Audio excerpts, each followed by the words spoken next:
down some of these badger holes really quick. Or badger mounds. Some of these look really old, but that one over there looks pretty fresh. And they just, I mean, look at that whole chunk of alfalfa that's covered now. So, oh, there's another test hole. So that was a test hole, I think. But yeah, they're supposed to eat gophers, but I'm not sure they're really helping us at all.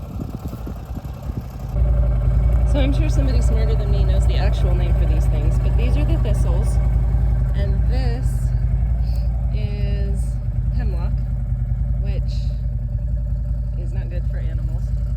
And this is why we bought Roundup Ready alfalfa, because it is clear out here in the field because of the way that wind works and seed flow and things.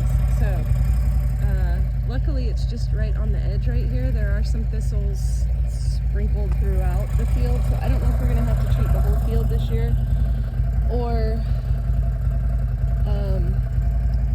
just spot spray. There's also a whole bunch of these little I don't know, some kind of like little burr weed things, and yeah, so I don't know if Roundup kills that or not, but anyway, so that's what I'm out here doing. I started over there, and I've made it to here, and I'll hopefully make it to the end of the fence, and then I'll go to the other side and do the other side. So it's basically just walking along with this spray gun and just painting the ground with Roundup. So yeah, it's actually kind of fun. I don't know, like, it's one of those things that hopefully in a day or two I could come out here and see that I've accomplished something. And again, it's not like hard work. Like the first year we were out here, I should say like more. The first year we were out here, we came out with shovels and tried to dig all the hemlock out of the field, and I'm pretty sure we gave ourselves heat stroke. So that's not fun. I think for the most part, because we only had that alfalfa field that first year we were here, and then we disked everything up and put in wheat, and then through harvesting and disking that and then replanting this alfalfa, I think it helped get rid of a lot of that. Plus we sprayed Roundup last year. So right now, from the little bits I've seen out here on the little pivot and over on the big pivot, there's not a lot of weeds, which is awesome. I mean, there's not a lot of thistle and hemlock. There's a lot, like there's a whole patch over there, kind of where that badger hole was, of kind of clover stuff, which I don't know if that's good or bad in alfalfa, and whatever that little sticker weed thing is that I just showed you. But otherwise, I feel like the field's fairly clean.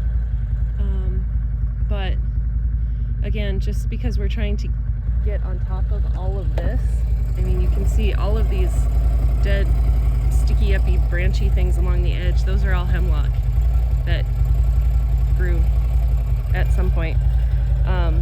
So yeah, that's where we're at. So that's today's job. And here's another thing we'll notice. This is all alfalfa that's just now kind of starting to grow.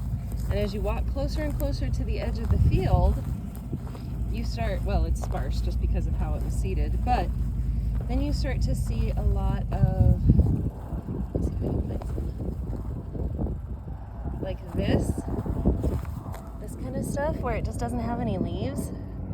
Something has come through here and has just eaten all of the leaves off of this stuff on the edge of the field. Oh, well, it could be a deer, it could be a rabbit, it could be turkeys, but yeah, so while wildlife is awesome, not necessarily good for your alfalfa fields because all of the leaves are gone.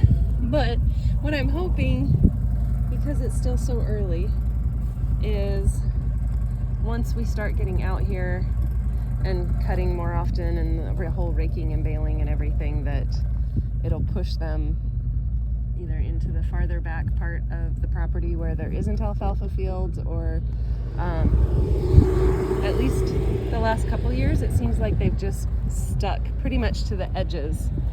And you can kind of just see here that kind of in this dirt area where there's not a lot, and then it kind of goes out to the rest of the field where it starts to get a lot thicker and healthier. So yeah, things need to stop eating our stuff. We need to get rid of the gophers, we need to get rid of the badgers, and the turkeys and the deer need to go find something else to eat, because we would like to keep this for just hay. So we'll see what happens. So I know I just got done complaining about nature, but I thought this was kind of cool. I was driving back through the field to where Sam's working on the big pivot, and this was just laying in the field. I mean, I've heard of them just falling off, but that's a pretty big antler to just, you know, be in the field. So I don't know. I guess I'm kind of conflicted if it's worth having deer eat the alfalfa to get these or not. So anyway, just kind of cool. So I filled in and raked flat about 10 badger holes, dens, mounds, whatever they're called. And I know most of them were on the other side of that little hill right there. So I'd have to drive out there to check for sure, but from where I'm standing here, I can't see any of them. And I know it's, again, you can't see it from here, but there was one straight out from the house over kind of on that little downhill, the bottom part of that swell, and there's nothing back there. So either, hopefully, they were old dens that were made over the winter and we just hadn't really driven out and looked yet, and they're not being used, and then whatever the badger is has wandered off to somewhere else, or like I said, I still have to go check the little pivot side, which I'm sure that will be more of this weekend's work, is continuing to fill in and smooth out the badger mounds. But the alfalfa's growing. It's beautiful.